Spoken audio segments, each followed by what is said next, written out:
లోక్సభ ఎన్నికల కోసం భారత రాష్ట్రం అధినేత మాజీ ముఖ్యమంత్రి కల్వకుంట్ల చంద్రశేఖరరావు గారు బస్సు యాత్ర కొనసాగిస్తున్న ప్రస్తుతం 12వ రోజు బస్సు యాత్ర ఇవాళ జగిత్యాలకు బస్సు వెళ్తుంది. ప్రస్తుతం కేసీఆర్ గారు కేసీఆర్ గారు నమస్కారం. ఎలా ఉంది సార్? ఆరోగ్యం బాగుందా? మొత్తం పూర్తి కుట్టుకున్నట్లు. మీరు ప్రచార పంతా మొదటిసారి మార్చారు. మామూలుగా అయితే కేసీఆర్ అనే భారీ బహిరంగ సభలు ఉంటాయి. ఇప్పుడు మొదటిసారిగా బస్సు యాత్ర కొనసాగిస్తున్నారు. ఎట్లుంది సార్? ప్రజల నుంచి స్పందన ఎట్లా వస్తుంది? ఈ లోక్సభ ఎన్నికలకు సంబంధించి మీ అంచనాలు ఎలా ఉన్నాయి? ఏమనిపిస్తుంది? లోక్సభ ఎన్నికలకు సంబంధించి రాష్ట్ర వ్యాప్తంగా కూడా ఈ జిల్లా ఆ జిల్లా కాకుండా ప్రజలలో శాసనసభ ఎన్నికలకి ఈ ఎన్నికలకి చాలా భారీ తేడా ఉన్నది. ఎందుకంటే వాళ్ళు అరచేతిలో వైకుంఠం చూపించి అడ్డగోలు వాగ్దానాలు చేసి ఆ వాగ్దానం అమలు చేయడంలో విఫలమైనారు. విఫలమవడం అంటే ప్రజలను ఆశోపహతులను చేసినారు. అందువల్ల ప్రజల్లో ఒక తిరుగుబాటు ధోరణి, ప్రభుత్వం పట్ల ఒక రకమైనటువంటి ఏకీయ భావం ప్రజల్లో కనపడతా ఉంది. మమ్మల్ని ఏదో దగా చేసిండ్రు, మమ్మల్ని మోసం చేసిండ్రు అనే భావన స్పష్టంగా కనపడుతుంది. సహజంగా పాలిటిక్స్లో ఒక కొత్త ప్రభుత్వం వస్తే ఒక 6 నెలల పాటు హనీమూన్ పీరియడ్ ఉంటుందండి నార్మల్గానే. అవును, కొత్త ప్రభుత్వం వచ్చినప్పుడు ఏ పార్టీ అయినా కావచ్చు, ఏదైనా కావచ్చు, ఎన్నికల తర్వాత ఉండి సహజ పరిణామం. కానీ తెలంగాణలో ఈరోజు దానికి భిన్నంగా ప్రజలలో అద్భుతమైన తిరుగుబాటు ధోరణి. రెండవది ఏంటంటే ఆ ముఖ్యమంత్రి కూడా ఏ ఊరికి వెళ్తే ఆ ఊరు దేవుని మీద ఓటు పెట్టుకోవడం, అది కూడా ఒక రకమైనటువంటి ఇబ్బంది కలిగిస్తూ ఉంది వాళ్ళ పార్టీ. అట్లా ఎవరు పెట్టుకుంటారండి? అది అట్లా పెట్టుకోవాల్సిన అవసరం ఏంది? ముఖ్యమంత్రికి సన్నాహాలు చేయాలా, ఏర్పాట్లు చేయాలా, కార్యక్రమాలు నిజంగానే జరుగుతాయనే విశ్వాసం కల్పించాలి. కానీ అట్లా కాకుండా ఆయన భిన్నమైన దూరంలో పోయినాడు. అదే ఇప్పుడు ఆయన అతి ప్రవర్తన, జుగుప్సాకరమైన భాష, అదే ఇవాళ వాళ్ళ పార్టీకి శాపంగా కూర్చుంటా ఉంది. డెఫినెట్గా నో డౌట్ మంచి స్థానాలు మేము గెలుస్తామండి. డెఫినెట్గా నా అంచనా అయితే నాకున్న ఈరోజు మార్నింగ్ కూడా అన్ని చోట్ల మాట్లాడినాను. ఆ లెక్కల ప్రకారం అయితే మినిమం 12 దాటాలి. 12 స్థానాలు. ఆశ్చర్యం అనిపిస్తుంది చాలామందికి. ఇంత త్వరలో ఇంత మార్పు వచ్చి ఉంటుందని అనుకుంటారు సహజంగా. కానీ మీరు చూడబోతారు, డెఫినెట్గా 12 పైచిలుపు స్థానాలు టీఆర్ఎస్ గెలవబోతుంది. దాంతో చాలా పెద్ద రాజకీయ పరిణామాలు రాబోతుంది. రాష్ట్రంలో కాంగ్రెస్ అధికారంలో ఉంది, కేంద్రంలో ప్రస్తుతం బీజేపీ నేతృత్వంలో ఎన్డీఏ ప్రభుత్వం ఉంది. ప్రధానంగా ఈ లోక్సభ ఎన్నికలకు సంబంధించి బీఆర్ఎస్కు సంబంధించి ఏం చెప్తున్నారు? ప్రజలకు ప్రధానంగా ఏం చెప్పదలుచుకుని మీరు? 2 విషయాలు స్పష్టమైనది. దాంట్లో ఏముంది? బీఆర్ఎస్ తెలంగాణ తీవడానికి తెలంగాణకు ఏ రకమైన ఇబ్బంది కలిగినా విరోచితంగా పోరాడే పార్టీ ఒక బీఆర్ఎస్ మాత్రమే. ఇప్పుడు మీరు చూస్తూ ఉన్నారు, కేఆర్ఎంని తీసుకెళ్ళి కృష్ణాకి అప్పగించాడు ముఖ్యమంత్రి చాలా బేలగా. మేము ఉన్నన్ని రోజులు అసలు అడుగు కూడా పెట్టనియాల, మమ్మల్ని కూడా చాలా ఒత్తిడి పెట్టినారు. కానీ మేము ఇవ్వలే, ప్రాణం పోయినా ఇవ్వలేదు. వాళ్ళు మా మీద డామినేట్ చేయబోతే కూడా నువ్వు ఓన్లీ సమన్వయకర్తం, నీ హద్దుల్లో ఉండు అని చెప్పింది తప్ప కేఆర్ఎంని అప్పచెప్పలేదు. రెండవది, గోదావరి నేను తీసుకెళ్తాను నరేంద్ర మోడీ క్లియర్గా చెప్తున్నాడు. ఒక రకంగా నరేంద్ర మోడీ గారికి దుస్సాహసం. ఎన్నికల సందర్భంలో మీ రాష్ట్రానికి ఉన్న వనరు నేను తీసుకెళ్ళి వేరే రాష్ట్రానికి ఇస్తా అంటే ఎవరు కూడా ఊరుకోరు, ప్రజల గుండెలు రగిలిపోతాయి. అట్లా చేస్తే కూడా వీళ్ళ ఈ ప్రభుత్వం కానీ ముఖ్యమంత్రి కానీ స్పందించడం కానీ మరొకటి కానీ చేయడం లేదు. అసలు యాక్చువల్లీ ఆ స్కీమ్ ఏంటంటే మహానది, గోదావరి, కృష్ణా, కావేరి కలపాలనేది ఎప్పుడో 50 ఏళ్ల క్రితం మాట్లాడిన మాట. అది ఇన్ని రోజులు లేని ఇప్పుడు సడన్గా మహానదిని పక్కకు పెట్టి ఓన్లీ గోదావరిని తీసుకుపోతానేనంటే కూడా ఈ ప్రభుత్వం స్పందించడం లేదంటే డెఫినెట్గా మరి రాష్ట్రాన్ని కాపాడాలి, రాష్ట్ర నదులు కాపాడాలి, నదులలో నీళ్ళ హక్కులు కాపాడాలి, రాష్ట్రానికి కావాల్సిన నిధులు తేవాలంటే ఓన్లీ బీఆర్ఎస్తోనే సాధ్యం. ఈ 2 పార్టీలతో కాదండి. బీఆర్ఎస్ గెలిస్తే 4 ఎంపీలు గెలిచినారు. ఏం చేసినారంటే ఒక పైసా పని 5 ఏళ్ళు అధికారంలో ఉన్నారు. బీజేపీ ఎంపీలు గెలిచినారు. ఏం చేసినారు? గడ్డి పోసంత పని కూడా చేయలేదు. ఒక ఆయన కేంద్ర మంత్రి ఉంటే కనీసం ఆయన నియోజకవర్గానికి కూడా 5 రూపాయల పని కూడా చేయలేదండి. 5 రూపాయలు. ఇది బాహటంగా ప్రజలు చెప్తున్నటువంటిది. మేము సికింద్రాబాద్ స్థానమే అది బంపర్ మేయర్తో గెలవబోతాము. చాలామంది ఆశ్చర్యపడతారు. ఇప్పటికే మేము దాదాపు 13-14% అహేడ్ ఉన్నాం. సికింద్రాబాద్ లోక్సభ స్థానంలో 13-14% అహేడ్ ఉన్నాం. ఖచ్చితంగా స్థానం చేస్తాం. వాళ్ళ నిష్క్రియాపరత్వం, వాళ్ళు నోరు తెరవని మనస్తత్వం, వాళ్ళు ఏమీ చేయలేరు. 4 ఎంపీలు గెలిస్తే 4 నియోజకవర్గాలలో 4 రూపాయల పని లేదండి. ప్రజలకు స్పష్టమే. నా ఇంటర్వ్యూ ప్రజలకు చూపిస్తారు. ఒకవేళ నేను తప్పు చెప్తే ప్రజలే మమ్మల్ని శిక్షిస్తారు. ఆ రకంగా బీజేపీ ఎంపీలు గెలిచినా చేతులు కట్టుకొని నిలబడే బాబతే తప్ప వాళ్ళ ప్రయోజనం చూడాలి. సేమ్ ఈజ్ కాంగ్రెస్ అండి. ఇప్పుడు ఎన్డీఏ కూటమి రాదంటున్నారు. ఇండియా కూటమి వస్తుందా? ఇండియా కూటమి అంటే చాలా విచిత్రం. నేను చెప్తాను, ముందు చెప్తాను మీకు. ఆ కూటమి వచ్చిన కాంగ్రెస్ పార్టీ నాయకులు గెలిస్తే వాళ్ళు చేతులు కట్టుకుంటారు తప్ప వాళ్ళు అధిష్టానం ముందు మాట్లాడలేరు. మనం 60 ఏళ్ళ కాంగ్రెస్ పరిపాలన చరిత్ర చూసినాం. మనం ఇది మౌన ప్రేక్షకులు ఉంటారు, అధిష్టానం తల ఉంటారు తప్ప వేరే జరగదు.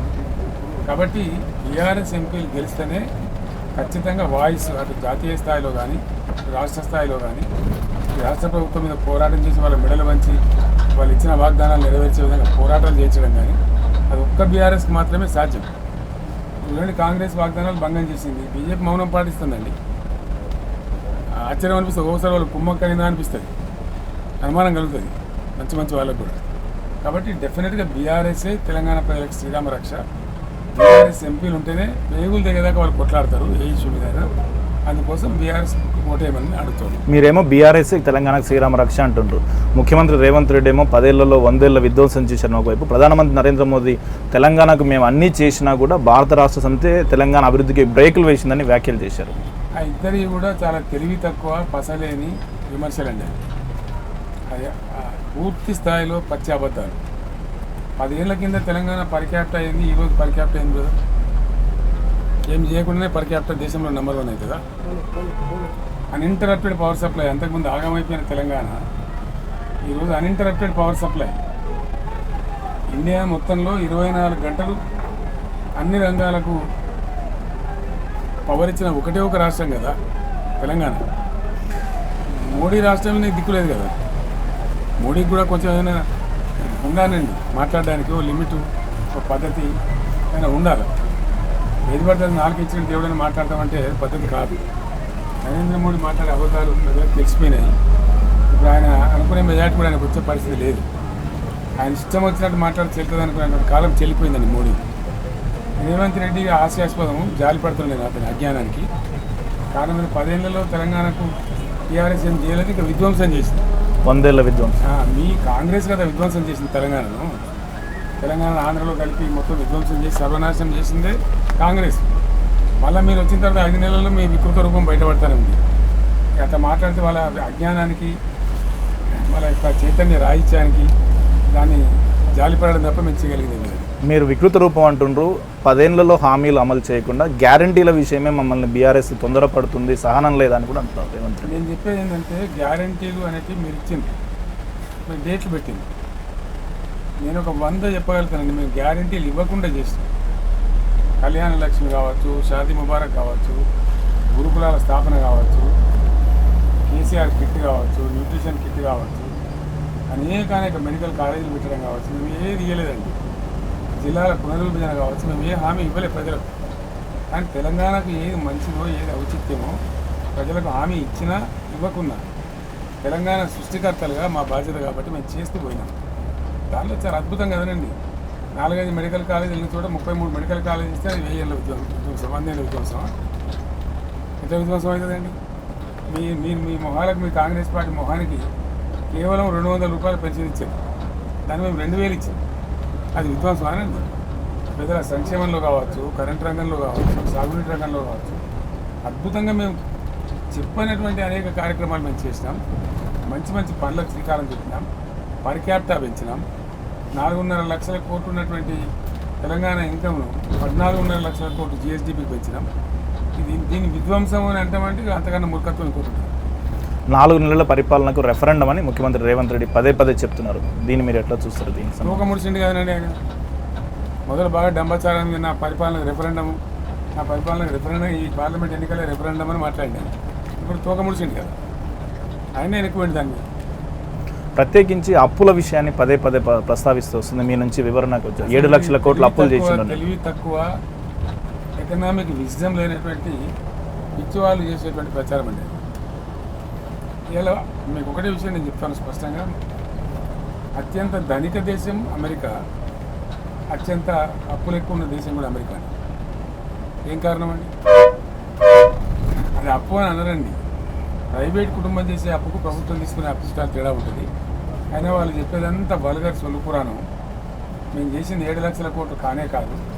మేము వచ్చే నాటికే ఒక 78,000 కోట్ల అప్పు ఉంది. ఇది కాంగ్రెస్ చేసింది. ఉమ్మడి రాష్ట్రంలో కాంగ్రెస్ చేసిన పుణ్యమేది మాకు ట్రాన్స్ఫర్ చేసింది. దాని తదనంతరం మా హయాంలో తీసుకున్న 3-4 కోట్లను వీళ్ళు 7 కోట్లని 80 కోట్లని అబద్ధాలు చెప్తా ఉన్నారు. దానంతా ప్రతి పైసా కూడా మేము ప్రగతికి వినియోగించాం, ప్రజల కోసం వినియోగించాం, ప్రజల మెరుగుదల కోసం అభివృద్ధి కోసం వినియోగించడం.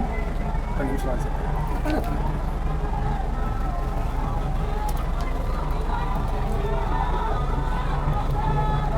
కేసీఆర్ గారు మీ 10 ఏళ్ల పాలనకు సంబంధించి పదే అవినీతి ఆరోపణలు చేస్తున్నారు. విద్యుత్ కావచ్చు, కాళేశ్వరం కావచ్చు, కమిషన్లు కూడా ఏర్పాటు చేశారు. జ్యుడిషియల్ కమిషన్లు అని పేరు ఏర్పాటు చేశారు. దానికి సంబంధించి ఎన్నికలపై ఆ ప్రభావం ఏముంటుందో దానికి సంబంధించి మీరు ఏం చెప్పారు? జీరో అండి. ఎందుకంటే 10 ఏళ్లలో ఉన్నప్పుడు నిజంగానే మేము అవినీతి పాల్పడుంటే అప్పుడే చాలా గందరగోళం జరుగుతుంది. ఏదో వీళ్ళు కాకబుల్లి చెప్పి మేము కమిషన్ వేయడం ఏముందని దాంట్లో గొప్ప విషయం. ఏ గవర్నమెంట్ అయినా కమిషన్ ఏదైనా వేయచ్చు, 100 కమిషన్లు కూడా వేయచ్చు. దాంతో అయ్యేది లేదు, సచ్ చేయలేదు, దానికి తెలియదు కూడా ఏం లేదు. ఎందుకంటే అనవసరంగా ఒకటి అభాండం పెట్టి మాట్లాడతాం అనుకుంటే అది కరెక్ట్ కాదు. అసలు అవినీతి చాలా తక్కువ ఉన్న రాష్ట్రంగా తెలంగాణ అని కేంద్ర ప్రభుత్వం ఎన్నో నివేదికల్లో చెప్పిందండి. ఇది అదర్ సర్వీస్ కూడా చెప్పినాయి. అసలు మా అంత మంచిగా నిజాయితీగా పనిచేస్తేనే ఈ అభివృద్ధి సాధ్యమైంది కదా. కేవలం అభివృద్ధి మీద, ప్రజల సంక్షేమం మీద, రాష్ట్ర ప్రగతి మీద దృష్టికి కేంద్రీకరించింది. కరెంటు మేము అవినీతి చేసామంటే అంతకన్నా హీనమైంది ఇంకోటి ఉండదు. మేము అప్పచెప్పిందంతా BHEL ప్రభుత్వ రంగ సంస్థ కేంద్ర దానికంటే అవినీతికి ఆస్కారమే ఉండదు. ఇంకోటి ఏంటంటే ప్రభుత్వం అవినీతి చేయడానికి కూడా ఆస్కారాలు ఉన్నాయండి. అది కరెంటు అనేది ఏమైందంటే కంపెనీలు ఏర్పడాయండి కొత్త చట్టం వచ్చిన తర్వాత. దాని మీద మళ్ళీ దాని తారీఫ్ కానీ మంచి కానీ చెడ్డలు కానీ రెగ్యులేటరీ కమిషన్స్ ఉన్నాయి. ఆ కమిషన్స్ని అంతిమ నిర్ణయం అక్కడ మాకు పవర్ కూడా లేదు.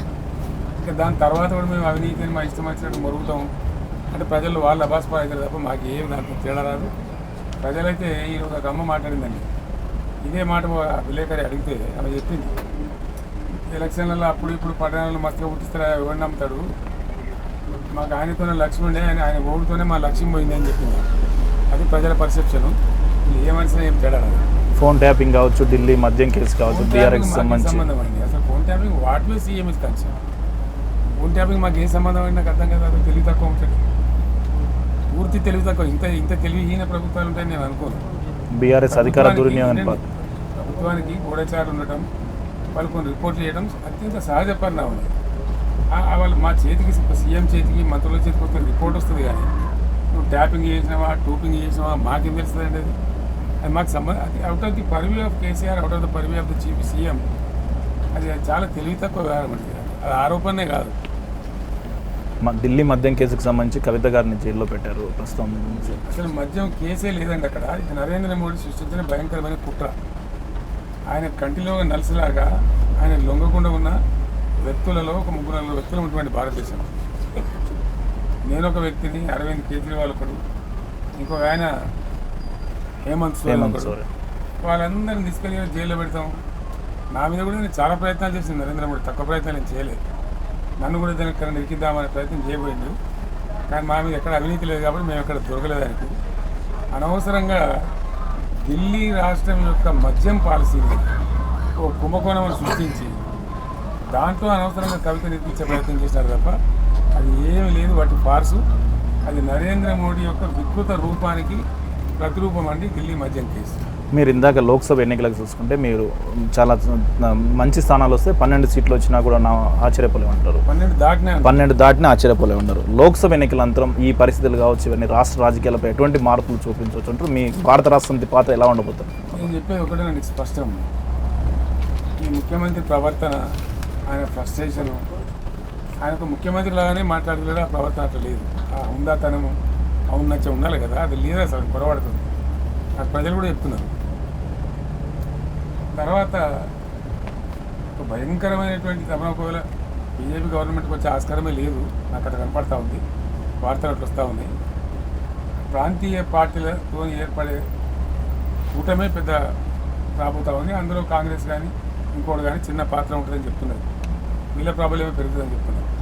అటువంటి సందర్భాలు వస్తున్నాయి.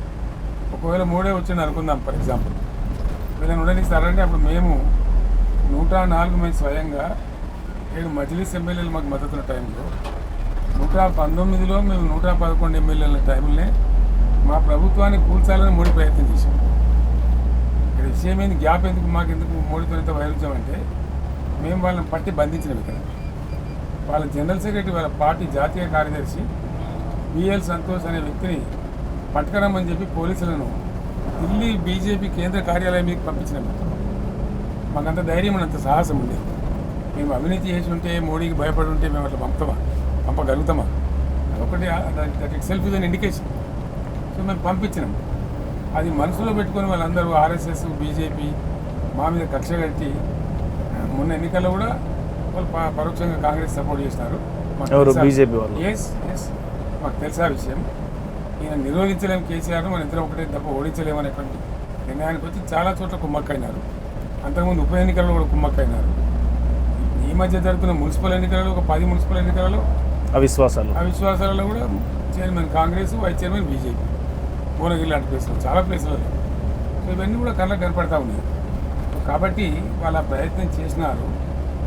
అందువల్ల మేము ఓటంపాలైనాం. ఈ కేసులు కూడా కేవలం మమ్మల్ని అణిచిపెట్టాలి, మమ్మల్ని అణిచిపెట్టడం ద్వారా తెలంగాణ కొంతనే లాభపడతాం అనుకొని ప్రయత్నం చేస్తున్నారు తప్ప అవన్నీ ఫార్సు, ఏం జరగదు. నరేంద్ర మోడీ యొక్క వైఖరి, ఆ బీజేపీ పార్టీ యొక్క వైఖరి, వాళ్ళ లోపల విపరీతంగా పెరిగిపోయినటువంటి రాజ్యాకాంక్ష తప్పకుండా ఈ ప్రభుత్వాన్ని ఉండనీయరు. వాళ్ళు ఎందుమే చేస్తారు. అందులో నుంచి కాంగ్రెస్ వాళ్ళు ఇప్పటికే మాకు చాలామంది, మాకంటే నాకు డైరెక్ట్ చెప్పలేరు, మా వాళ్ళతో మాట్లాడుతున్నారు. అట్లాంటి పరిస్థితి వస్తే అన్న మేము కూడా రెడీ ఉన్నాము, అంత మనం కలిసి ప్రభుత్వాన్ని ఏర్పడేద్దామన్న మాటలు కూడా మాట్లాడుతున్నారు. బాటని ఓపెన్గా. అంటే ఇంత షార్ట్ పీరియడ్లో ఇంత వోలటిలిటీ, ఈ రకమైనటువంటి ఒక అసందిగ్ధ పరిస్థితి రావడం, వ్యక్తులకు అటువంటి ఆలోచనలు రావడం, ఇవన్నీ కూడా జరుగుతూ ఉన్నాయి. నాకు తెలిసి ముఖ్యమంత్రి సొంత పార్లమెంట్ మహబూబ్నగర్ ఓడిపోతుంది. కాంగ్రెస్ చాలా స్థానాల్లో 3వ ప్లేస్లో ఉంది. నాకున్న ఇన్ఫర్మేషన్ ప్రకారం అయితే మహబూబ్నగర్ సీట్ కూడా కాంగ్రెస్ 3వ స్థానంలో ఉంది. చాలా పూర్తి 3rd ప్లేస్లో ఉంది. అది లేస్తలేదు కూడా, ఎన్ని ప్రయత్నాలు చేసినా లేస్తలేదు, లేవదు కూడా. అయిపోయింది. ప్రజల 3 ఒకసారి పోతే మళ్ళీ తిరిగి రావడం కష్టం అండి. ఆ పరిస్థితిలో ఉంది. తర్వాత మాత్రం పార్లమెంట్ ఎన్నికల తర్వాత మీరు చెప్పినట్టుగా డెఫినెట్గా ఈ రాష్ట్రంలో రాజకీయ అనిశ్చితి రాబోతుంది. అప్పుడు సందర్భోచితమైన నిర్ణయం తీసుకుంటాం. కానీ మీరేమి ఇట్లా అంటున్నారు, బీజేపీ బీఆర్ఎస్ కుట్ర పని మా ప్రభుత్వాన్ని పడగొట్టేందుకు ప్రయత్నం చేస్తున్నారు, రేవంత్ రెడ్డి పదే ఆరోపణలు చేస్తున్నారు. బీజేపీతో మాకు సంబంధం ఉంటుంది అంటే ఇలా దేంతో నవ్వానండి నాకు అర్థం కాదు. స్వయంగా నాకు కూతురు తీసుకుపోయి క్రూరంగా నరేంద్ర మోడీ చాలా అరాచకంగా, అప్రజాస్వామికంగా నా కూతురు తీసుకుపోయి జైల్లో పెట్టి ఆడబిడ్డని చూడకుండా ఇంతగా అధ్వానం ఉంటుంది. అది ఏం ఆర్గ్యుమెంట్, ఇదేం దిక్కుమాలిన ఆర్గ్యుమెంట్. అసెంబ్లీ ఎన్నికల తర్వాత మీ పార్టీ నుంచి చాలా మంది నేతలు వెళ్ళిపోయారు, కొంత శ్రేణులు చాలా మంది పోలేదండి. ఐఎమ్ సారీ, ఇక్కడ మంది పోయింది. ఒక మాట చెప్తానండి, ఈరోజు మీరు రికార్డ్ చేయండి, అగైన్ మీరు మళ్ళీ ప్లే చేయండి. పార్లమెంట్ ఎన్నికల తర్వాత నా మాటలు ప్లే చేయండి. What KCR side is true or not. మా పార్టీ నుంచి పరిగెత్తిపోయినటువంటి కొంతమంది వేరే పార్టీల అభ్యర్థులైన వాళ్ళు అందరు కూడా 3వ స్థానంలో ఉన్నారండి. అది చేవేల రంజిత్ రెడ్డి కావచ్చు, పేరు చెప్తున్నా కదండి, చేవేలలో రంజిత్ రెడ్డి కావచ్చు, ఇక్కడ మల్కాజిగిరిలో మహేందర్ రెడ్డి వైఫ్ సునీత కావచ్చు, అట్లాగే సికింద్రాబాద్లో వెళ్ళిపోయిన దానం నాగేందర్ కావచ్చు, అట్లాగే నాగర్ కర్నూలులో పోయినటువంటి బీజేపీలో నిలబడినటువంటి రాములు కొడుకు కావచ్చు. వాళ్ళందరూ కూడా 3rd ప్లేస్ ఉన్నారు. అందరూ కూడా 3rd ప్లేస్. వరంగల్లో పోయి బీజేపీ పోయినాడు 3rd ప్లేస్ ఉన్నాడు, కాంగ్రెస్ పోయినాడు 2nd ప్లేస్లో ఉన్నాడు. కాబట్టి వాళ్ళ వల్ల మాకు నష్టమేం రాలేదు. మాకు పెద్ద ఇబ్బంది పార్టీ కదండి, మాది 60 లక్షల సభ్యత్వం ఉన్న పార్టీ. పార్టీ అంటే మహాసముద్రం. మీరు చెప్పే అనాలజీ నిజమే అయితే, ఆ బాకా ఛానళ్ళ బాకాలు కరెక్ట్ అయితే, మరి 10 ఏళ్ళు కాంగ్రెస్ ఎట్లా బతికిందండి? మేము అధికారం ఉన్నప్పుడు వాళ్ళు ఎట్లా బతికింది? మాకు వాళ్ళ 19 మంది ఎమ్మెల్యేలు వచ్చి మనల్ని జాయిన్ అయ్యారు, మన 18 మంది ఎమ్మెల్యే జాయిన్ అయ్యారు మా పార్టీలో. మన పార్టీ చచ్చిపోలేదు కదా. పార్టీలకు ఈ నాయకులతో ఉండదండి. మంచి ప్రజాపునాది ప్లస్ క్యాడర్తో ఉంటుంది. మా క్యాడర్ చెక్కు ఎదురకుండా ఉన్నారు. ఈరోజు మీరు చూస్తూ ఉన్నారు కదా, నా బస్ పర్యటనలో 44-45 డిగ్రీల ఎండ ఉన్న ప్రజలు కానీ మా క్యాడర్ కానీ బ్రహ్మాండంగా బ్రహ్మరథం బట్టి నా బస్సు యాత్ర ముందుకు తీసుకెళ్తున్నారు. కాబట్టి మాకేదో చాలామంది వెళ్ళిపోయినది పిచ్చి ముచ్చట. పోయింది పిడికడ మంది, మాకేం తేడా రాదు దాంతో. కొంతమంది అయితే మాకు పనిమాలలో పోయింది.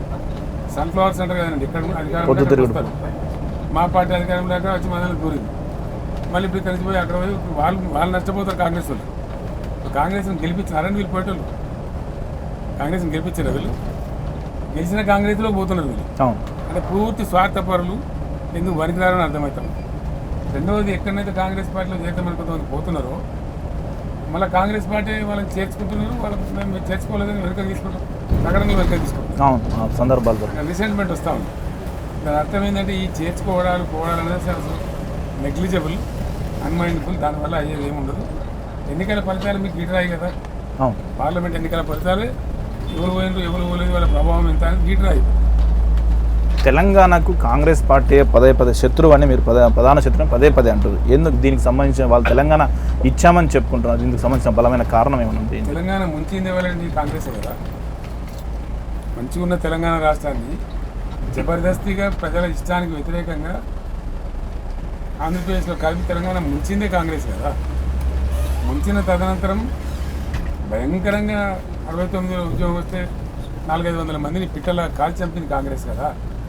మళ్ళీ మేము ఉద్యమం చేసినప్పుడు కూడా మమ్మల్ని 15 ఏళ్ళు ఏడిపించి నేను చివరికి చావు దశకు పోతే తప్ప ప్రకటన చేయకుండా ఉన్నది కాంగ్రెసే కదా. ఈ తెలంగాణ కాంగ్రెస్ కన్నా మించిన శత్రువు ఇవ్వాలండి. అప్పుడు 60 ఏళ్ళు అట్ల కోసం పెట్టుకున్నారు, 58 ఏళ్ళు. ఇప్పుడు వచ్చి 5 నెలల్లోనే మళ్ళీ రాజరాంపాన పెడుతున్నారు. అన్ని నిర్లక్ష్యం అయిపోయిందండి. చాలా బాగా కలుగుతూ ఉంది. అన్ని రంగాలలో తెలంగాణ దెబ్బతింటా ఉంది.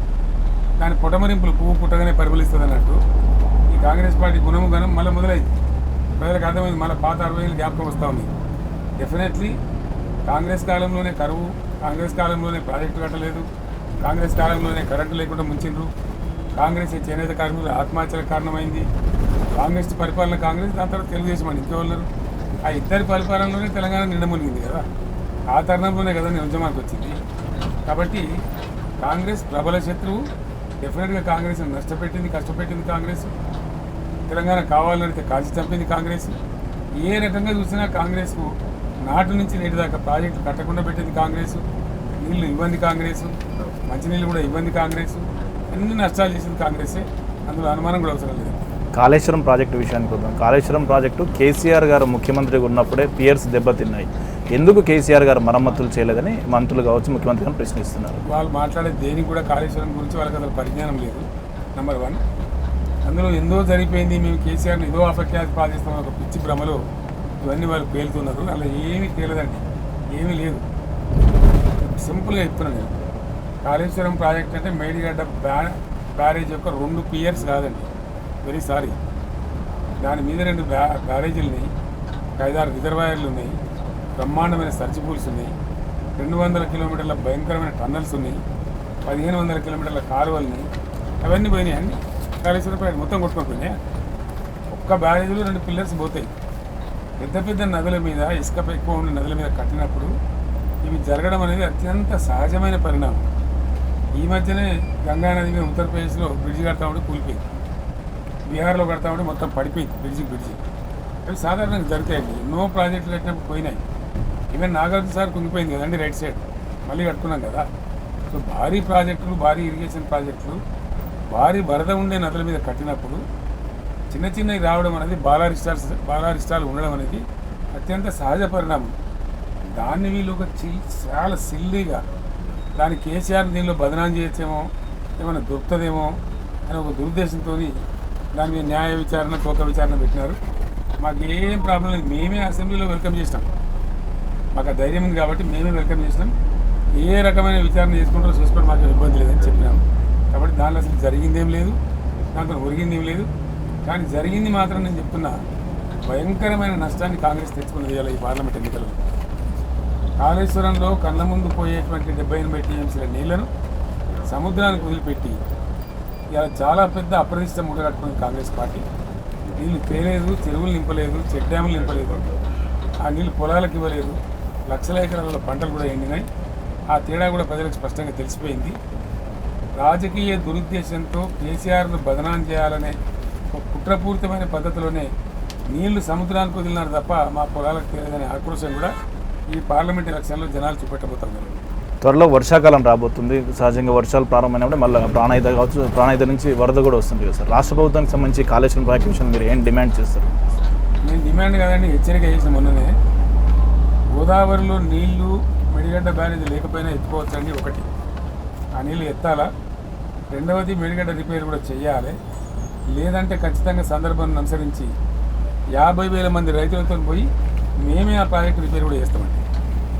మీరు ఈ బస్సు యాత్ర చేస్తున్న ప్రజల నుంచి స్పందిస్తారు. అసెంబ్లీ ఎన్నికలనేమో బీఆర్ఎస్కు కాంగ్రెస్ పార్టీకి ప్రధానంగా పోటీ నడిచింది. మీరు ఇప్పుడు 12 స్థానాలకు పైగా గెలుస్తామంటారు. రెండో ప్రత్యర్థిగా ఎవరిని చూస్తున్నారు? మీ ప్రధాన ప్రత్యర్థి ఎవరు అనుకుంటున్నారు? నాకుండే ఈ రోజు వరకు నాకుండే సమాచారాన్ని బట్టి బీజేపీ పార్టీకి తెలంగాణలో నో సీట్ ఆర్ 1 సీట్ అండి. డెఫినెట్గా వాళ్ళదంతా గోబల్స్ ప్రచారం ఎక్కువ ఉంటుంది. అమిత్ షా అనేవాడు వచ్చి 12 सीट जीतेंगे 12 सीट 12 नहीं 2 सीट भी नहीं है. ఇది పక్కా మాట. 1 సీట్ ఫ్లూక్లో, అది ఏ సీట్ అని కూడా నేను చెప్పలేను. అయితే 1 సీట్ ఫ్లూక్లో వస్తే లేదా నో సీట్ ఇన్ తెలంగాణ. మీరు ఇట్లా అంటున్నారు దేశవ్యాప్తంగా 400 సీట్లకు పైగా అంటున్నారు. నేను చెప్పేది ఇక కాంగ్రెస్ ఏమో ఈ విధంగా దెబ్బతినిపోయింది. ప్రజల యొక్క మన్నన కోల్పోయి ఆదరణ కోల్పోయి వాళ్ళు దెబ్బతినిపోయారు బాగా ఘోరంగా. రోజు రోజుకు ప్రజలు మేము మోసపోయినాము, దగా పడ్డాము, 6 గ్యారంటీలని వీళ్ళు ఏమీ అమలు చేయలేదు, ఇంకా చేసే ప్రసక్తి కూడా లేదు, వీళ్ళు చెయ్యరు. ఈ ఒట్లు పెట్టుకునే వాళ్ళు ఎప్పుడు చెయ్యరు.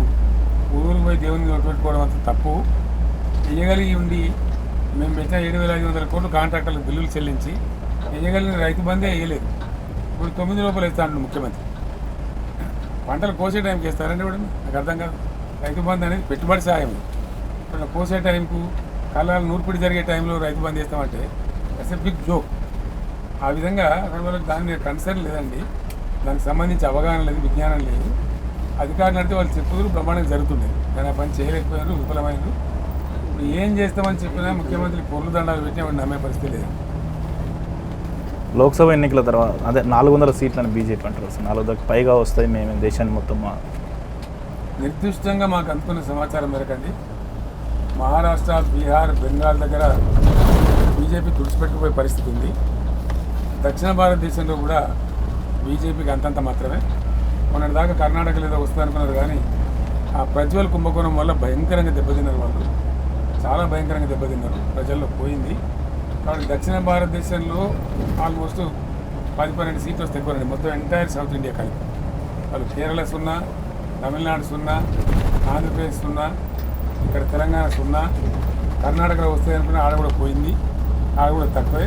1 డజన్ సీట్లకి మించి 130 సీట్లు ఉన్న దక్షిణ భారతదేశంలో డజన్కి మించి రావు. అదేవిధంగా పెద్ద రాష్ట్రాలు చాలా పోయినాయి. డెఫినెట్గా ప్రాంతీయ పార్టీలు డ్రైవ్ చేసేటువంటి కూటమే అక్కడ అధికారంలోకి రాబోతూ ఉంది. తప్పకుండా నా మాట నిజమవుతుంది. చూడండి, అదంతా బక్వాస్ అయిపోయిందండి. ఆ కథ అయిపోయింది. ఆ కథ నిజమే అయితే హిందూ ఓటు పోలరైజేషన్ కోసం రోజు పొద్దులు లేస్తే ముస్లింలు హిందువులు, ముస్లింలు హిందువులు అని మొత్తుకుంటూ ఉన్నారు ప్రధానమంత్రి. ఏం కారణం? నేను అనుకున్న బలహీనత ఏంది?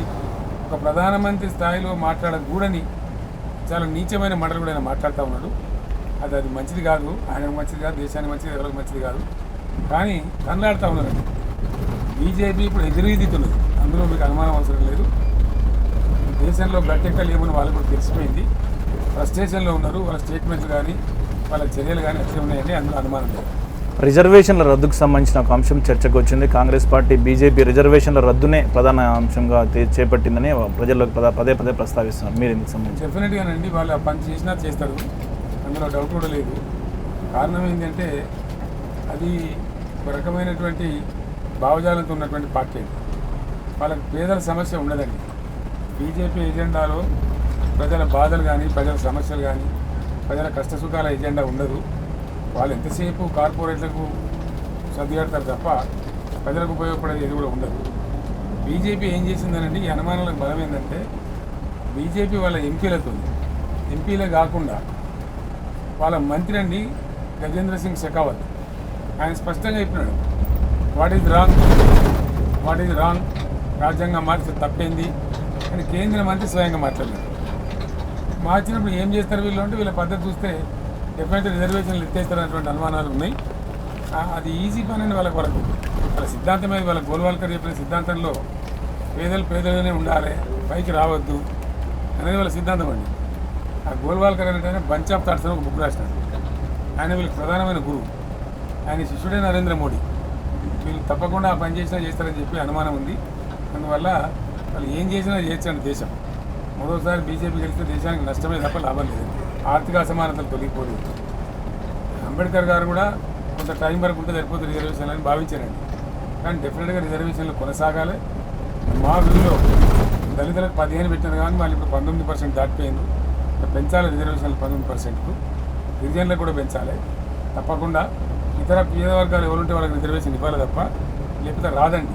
ఇప్పుడు దళిత ఎంపీ స్థానాల చోట దళిత రిజర్వేషన్ లేకపోతే దళిత ఎంపీలు గెలవనిస్తారండి, దళిత ఎమ్మెల్యేలు గెలవనిస్తారా?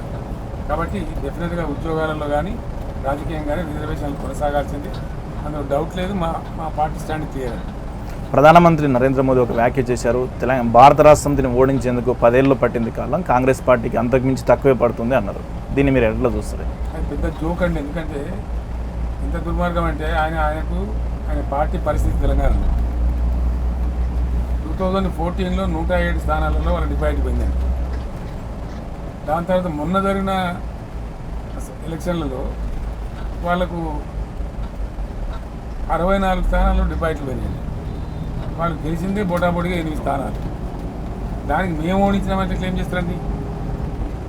10 ఏళ్ళు ఆయనకి ఏం పట్టింది, ఆయన ఏం ఓడించి ఆయన పొడిచింది ఏం లేదు ఇక్కడ. ఆయనతో అయ్యిందేంది? ఆయనతో గడిపోస కూడా కదలలేడ, అంతే కదా. గడిపోస కూడా కదలలేదు. మేము మనం ఓటంపాలని బట్టి కాంగ్రెస్ చేతులు తప్ప బీజేపీ చేతులు కాదు కదా. కాబట్టి 10 ఏళ్ళు పట్టింది అని చెప్పడమే ఒక దుర్మార్గమైనటువంటి అతి అప్రజాస్వామిక మాటకు, ఆయన అహంకారానికి అది నిరసన తప్ప అది డెఫినెట్లీ మోదీ ప్రధానమంత్రి యొక్క అరగెన్స్ తప్ప వాస్తవానికి కాదండి. ఇంకో పదం వాడుతున్న ప్రత్యేకించి లోక్సభ ఎన్నికల తర్వాత బీఆర్ఎస్ ఉండదు, తుడిచిపెట్టుకుపోతుంది రాష్ట్ర రాజకీయాల నుంచి అని అటు కాంగ్రెస్ కావచ్చు బీజేపీ నేతలు కానీ అంటున్నారు. నేను ఒక మాట చెప్తానండి, ఇప్పుడు కానీ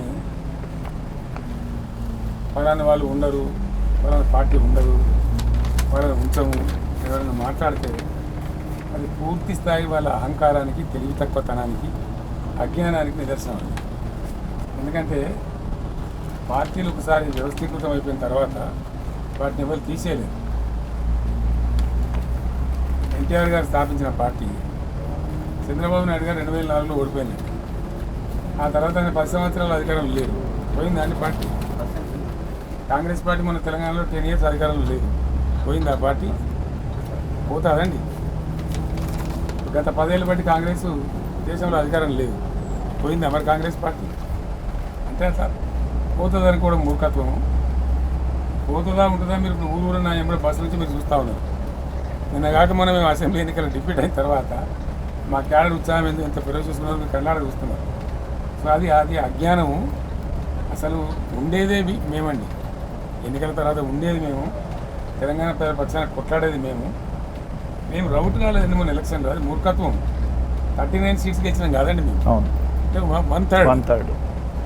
మా గెలుపులో 40%, మేము 60% సీట్లు గెలిచినాం.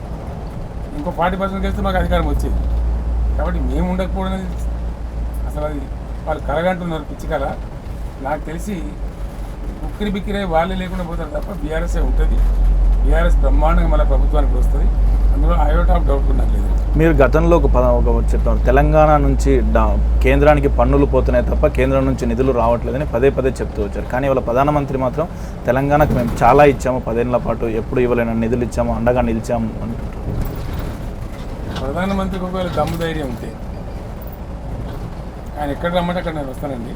తెలంగాణలో చర్చ పెడదాం, మీ ఈటీవీ వాళ్ళే పెట్టించండి, చర్చ పెడదాం. ఇంకా నా అనా పైసలతో లెక్క ఉంది నా దగ్గర. అవును, ఎంత కట్టాము అన్నది కూడా డెఫినెట్లీ మన దగ్గర నుంచి పోయింది ఎంత, వాళ్ళ దగ్గర నుంచి వచ్చింది ఎంత, ఇదంతా ఇంపార్టెంట్ అని చెప్పేది. చాలా చేసినామని డంబాచారం చెప్పే బదులు తెలంగాణ నుంచి తీసుకున్న పన్నుల మేరకైనా ఇచ్చారా, తెలంగాణ నుంచి కేంద్రానికి కంట్రిబ్యూషన్ ఎక్కువైందా లేదా కేంద్రం నుంచి తెలంగాణకి ఎక్కువ వచ్చిందా అని చెప్పాలి. రావాల్సినవి రాకుండా మాకు గుర్తు నొక్కినారు అనేక రకాలు. మీరు మీటర్లు పెట్టాలా అని మాకు రావాల్సిన 25,000 కోట్లు రాకుండా చేసినటువంటి తెలంగాణ ద్రోహి Narendra Modi. Yes, I say it. ఈ శాసనసభలో కూడా చెప్పిన, ఇప్పుడు కూడా చెప్తా ఉన్నా, రేపు కూడా చెప్తాను. తెలంగాణ నిండా ముంచింది. ఇంకోటి చెప్పాను బ్రదర్, ఒక చట్టం ఉందండి, దయచేసి మీరు దీన్ని టెలికాస్ట్ చేయాలి. షూర్. ఒక చట్టం ఉంది, అది కేంద్ర ప్రభుత్వం తెచ్చిన చట్టమే మేము తేలేదు. ఎన్ని జిల్లాలు భారతదేశంలో ఉంటే అన్ని నవోదయ పాఠశాలలు పెట్టాలా. మరి మేము 10 నుంచి 33 జిల్లాలు చేసుకున్నాం, 23 జిల్లాలు పెరిగింది. ఒక్కటన్నా నవోదయ పాఠశాల ఇవ్వలేదండి. సుమోటో కాదండి, నేను 150 ఉత్తరాలు రాశాను. మా ఎంపీ డెలిగేషన్ ముఖ్యమంత్రి నేను చెప్పిన మీకు పద్ధతి కాదు మోడీ గారు, మీరు ఖచ్చితంగా ఇవ్వాలని చెప్పి కూడా చెప్పినాం. అయినా ఆయన పెడచేవని పెట్టింది తప్ప ఒక్క నవోదయ పాఠశాల ఇవ్వని మోడీ తెలంగాణకు చాలా చేసినటువంటిది ఎంతకన్నా దౌర్భాగ్యం. జోక అనండి నాకు అర్థం కాదు, తమాషా. 157 మెడికల్ కాలేజీలు స్థాపిస్తే ఒక సింగిల్ మెడికల్ కాలేజీ ఇవ్వలేదండి నేను రిప్రజెంట్ చేస్తే. పైగా వాళ్ళు అబద్ధాలు చెప్తారండి, ప్రతిపాదనలు రాలేదని అబద్ధాలు చెప్తారు. మా ప్రతిపాదనలని మేము రుజువు చేసినాం, అప్పుడు నోరెళ్ళ పెడతారు. అడ్డమైన ఇష్టం వచ్చిన మాటలు ఇష్టం వచ్చినట్టుగా నోటికొచ్చినట్టు మాట్లాడడంలో, గోబెల్స్ ప్రచారం చేయడంలో గోబెల్స్ని కూడా మించిపోయిన పార్టీ భారతీయ జనతా పార్టీ, అందులో డౌట్ కూడా లేదు. అందుకే వాళ్ళ రంగు బయటపడ్డది, అన్ని వట్టి అని తెలిపింది. ఎన్నండి నరేంద్ర మోడీ 150 నినాదాలు, బేటీ పడావో బేటీ బచావో ఎక్కడైనా మనకు కనిపించినా కానీ మీకు కనబడదా? పోనీ అమృత్ కాల్ ఎక్కడైనా కనపడుతుందా మీకు? అమృత కాలం అచ్చే దినం వచ్చిందా? సచ్చే దినం వచ్చిందా? ధరల పెరుగుదల, అడ్డగోలు మాటలు చెప్పడం, డబులింగ్ ది ఫార్మర్స్ ఇన్కమ్, వ్యవసాయ ధరలకు డబుల్ ఇన్కమ్ జనరేట్ చేయడం వచ్చిందండి దేశంలో. తర్వాత మోడీ అబద్ధాలు చెప్పడం, ఇష్టం వచ్చిన చట్టాలు తేవడం, ప్రజలు తిరుగుబాటు చేస్తే క్షమాపణలు పెట్టుకోవడం. ఆయనకు మాఫీకా సౌదాగరణ పేరు వచ్చిందండి. క్షమాపణ పెట్టుకుంటారు రైతు చట్టాలు తెచ్చి, నల్ల చట్టాలు తెచ్చి వాళ్ళని కూడా నక్సలైట్లని, అర్బన్ నక్సలైట్లని నానా రకాలుగా తిట్టి చివరికి మళ్ళీ క్షమాపణ పెడుతున్నారు దేశం సాక్షి. ఇది వాళ్ళకి అలవాటు అయిపోయిందండి. తప్పులు చేయడం, నల్ల చట్టాలు తేవడం, ప్రజా వ్యతిరేక చట్టాలు తేవడం, ఇవన్నీ కూడా వాళ్ళకి బాగా అలవాటైంది. 10 ఏళ్ళు నడిచింది డ్రామా, కానీ ఇప్పుడు బంద్ అయిపోతుంది. ఇంకా బీజేపీ డ్రామా నడవదు. రాష్ట్రం బీజేపీ రంగు తెలిసిపోయింది. రుణమాఫీకి సంబంధించిన చర్చ నడుస్తుంది. ముఖ్యమంత్రి రేవంత్ రెడ్డి ఆగస్టు 15లో సంపూర్ణ రుణమాఫీ చేసి తీరుతుంటారు. అసలు మీకు వాస్తవాలు చెప్పాను. నేను 10 ఏళ్ళు ముఖ్యమంత్రి పనిచేసిన కదా, నేను కూడా 2 విడతలు రుణమాఫీ చేసిన కదా, 30,000 కోట్లు చేసిన కదా. ఒక్కసారి రుణమాఫీ చేయడానికి నేను ఆ రోజులలో ఎక్కని కొనలేదు, మొక్కని పడలేదు. అసాధ్యమండి, సింపాసిబుల్. చేయడు, ఆయన చేయలేడు. కారణం ఏంటంటే reserve bank of India permit చేయదు, ఇతరత్ర అవకాశాలు లేవు. ఈ మోడీ అసలు పర్మిట్ చేయడు, సమస్య లేదు. అంటే మళ్ళీ దేవుళ్ళ మీద ఒట్లేసి అబద్ధాలు చెప్తున్నాడు తప్ప ఆయన చేయలేడు. అందుకే మేము ఏం చెప్తున్నామంటే ఆచరణ సాధ్యం కానటువంటి అడ్డగోలు హామీలు ఇచ్చి అరచేతులు వైకుంఠం చూపించి కాంగ్రెస్ ఎల్లకితల పడ్డది. దీన్ని మెడలు వంచాలంటే అట్లీస్ట్ పాటన చేయించాలంటే బీఆర్ఎస్ ఉంటేనే మేము చేయించగలుగుతాం. అందుకే మమ్మల్ని గెలిపించడం మేము చెప్తున్నాం. ఆయన ఇంపాసిబుల్ అండి, చేయలేడు, చెయ్యడు. ఇప్పుడు కూడా అని చెప్పిండు, మా చేత మోసగించబడాలని ప్రజలు కోరుకుంటున్నారు. నేను అసెంబ్లీ ఎలక్షన్లలో చెప్పిండు ఆయన అదే స్టాండ్ మీద ఉన్నాడు. ఏముందంటే ఒకసారి అబద్ధమానని 100 సార్లు అబద్ధం ఆడచ్చు. ఒకసారి మాట తప్పాడు ఆయన, మళ్ళీ ఇప్పుడు ఇంకా నిలబడుకుంటే నమ్మకం ఏముంటుంది? నెక్స్ట్ నమ్మకం అప్పుడు ఇంకో డేట్ పెడతాడు, అంతే కదా. ఇప్పుడు మరో మాట మాకు డిసెంబర్ 9 పోయింది, 100 రోజులు పోయింది, దాని తర్వాత సంవత్సరం పోయింది. ఆయన తెలివి ఇంకోటి చెప్తున్నాడు, ఆగస్టు 15 అని చెప్తున్నాడు. ఏ సంవత్సరం ఆగస్టు అండి? ఈ సంవత్సరం ఆగస్టా, వచ్చే సంవత్సరం ఆగస్టా?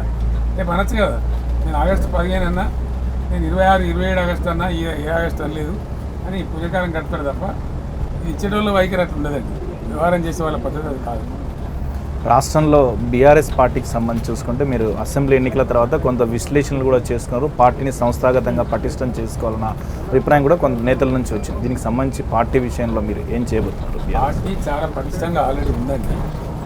మాకు గ్రామ కమిటీ నుంచి మొదలుకుంటే బ్రహ్మాండంగా రాష్ట్ర కమిటీ వరకు అన్ని రకాల కమిటీలు ఉన్నాయి, అందరు యాక్టివ్గా ఉన్నారు.